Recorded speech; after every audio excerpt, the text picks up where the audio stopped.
안녕하십니까, 김주성입니다. 함께 읽는 성경 말씀 시작합니다. 지금 읽을 말씀은 역대하 26장입니다. 제목은 하나님을 찾았고, 하나님을 찾았다는 말은 하나님께 순종했다는 말입니다. 유다왕 아마샤의 아들 우시야가 왕이 된 후에 우시야는 하나님을 찾았습니다. 하나님의 묵시를 밝히 하는 스가랴가 사는 동안 우시야는 하나님 보시기에 정직하게 행했고 하나님이 그를 형통하게 하셨습니다. 우시야는 매우 강성하게 되었지만 그가 강성하게 됨에 따라 마음이 점점 교만해졌습니다. 왕은 선지자가 전하는 하나님의 말씀을 따라야 하고 제사장이 전하는 예배의 법도를 따라야 했습니다. 그러나 마음이 교만해진 우시야는 여호와의 성전에 들어가서 분향하려 했고 제사장의 경고를 무시하다가 나병에 걸렸습니다. 역대하 26장 1절부터 23절까지 낭독합니다. 유다 온 백성이 나이가 16세 된 우시야를 세워 그의 아버지 아마샤를 대신하여 왕으로 삼으니 아마샤 왕이 그의 열조들의 묘실에 누운 후에 우시야가 엘롯을 건축하여 유다에 돌렸더라. 우시야가 왕위에 오를 때에 나이가 16세라 예루살렘에서 52년간 다스리니라. 그의 어머니의 이름은 여골리아요 예루살렘 사람이더라.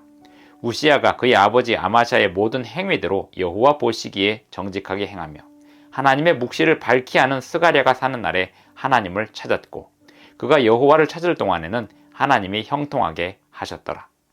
우시야가 나가서 블레셋 사람들과 싸우고 가드 성벽과 야분의 성벽과 아스돗 성벽을 헐고 아스돗 땅과 블레셋 사람들 가운데에 성읍들을 건축하며 하나님이 그를 도우사 블레셋 사람들과 구르바알에 거주하는 아라비아 사람들과 마온 사람들을 치게 하신지라.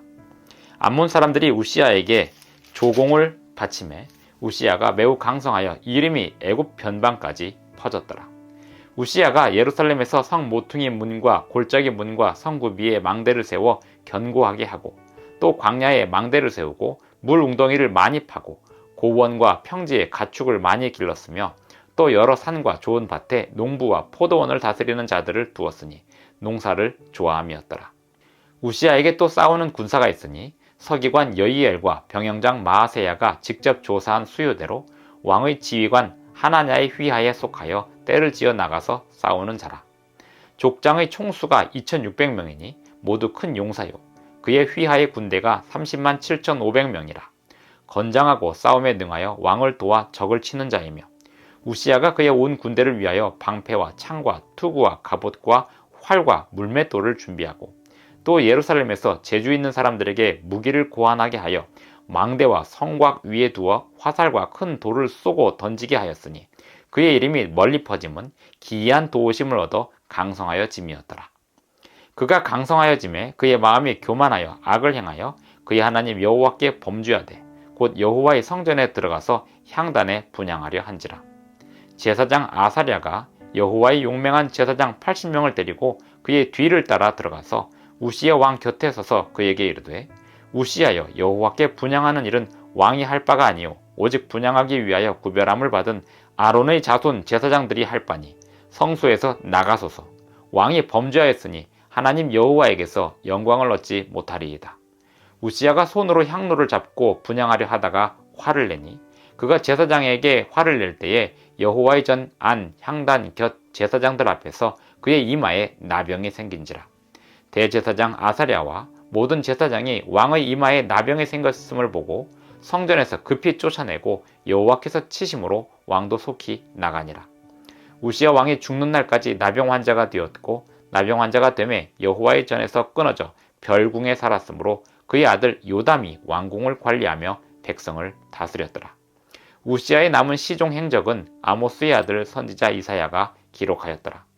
우시야가 그의 조상들과 함께 누움에 그는 나병 환자라 하여 왕들의 묘실에 접한 땅 곧 그의 조상들의 곁에 장사하니라. 그의 아들 요담이 대신하여 왕이 되니라. 역대하 26장 1절부터 23절까지 낭독했습니다. 우시야가 왕이 된 후에 하나님을 찾으며 여호와 보시기에 정직하게 행했습니다. 그렇게 하게 된 때는 하나님의 묵시를 밝히 하는 스가랴의 지도를 따랐기 때문이었습니다. 왕들은 선지자와 제사장의 지도를 따를 때, 그리고 하나님의 음성을 따를 때 그 나라를 평안히 이끌 수 있었습니다. 그것이 구약 성경의 유다 역사의 법칙이었습니다. 우시야가 스가랴의 말을 듣는 동안 나라는 점점 강성하여졌고 부강해졌습니다. 국방력이 튼튼해졌고 많은 기술들이 발전하게 되었었습니다. 하지만 나라가 강성하여짐에 따라 우시야는 점점 교만해지기 시작했습니다.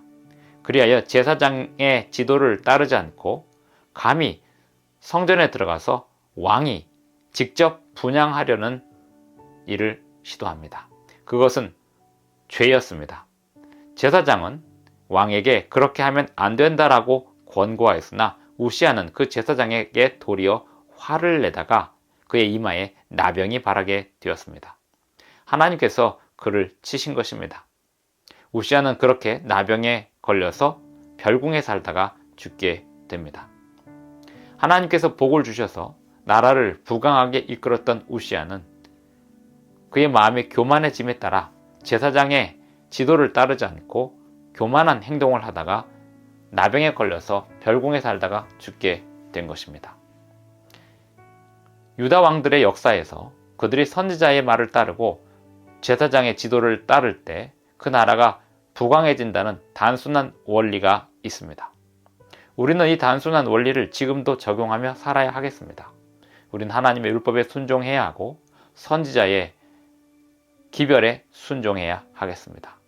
하나님의 법도에 순종할 때 우리는 하나님 안에서 참된 형통을 누리게 될 것입니다.